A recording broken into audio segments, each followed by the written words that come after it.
We want to find the volume of this triangular prism.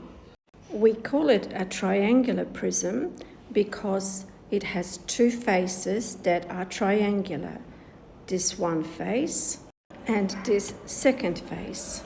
These two triangular faces are said to be congruent.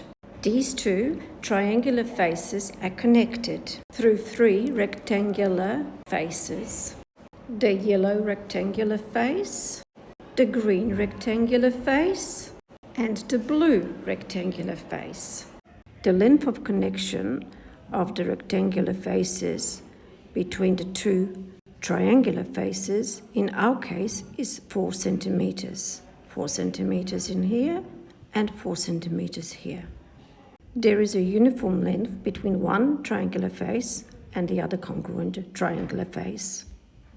So if you were to cut along this prism anywhere in here, you would get a cross-section of exactly the same triangular face as you did at the beginning.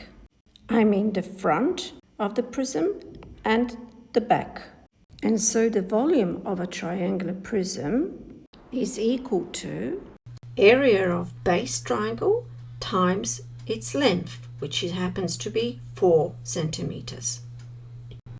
This triangle has a height of 5 centimeters and it also has 8 centimeters of the base.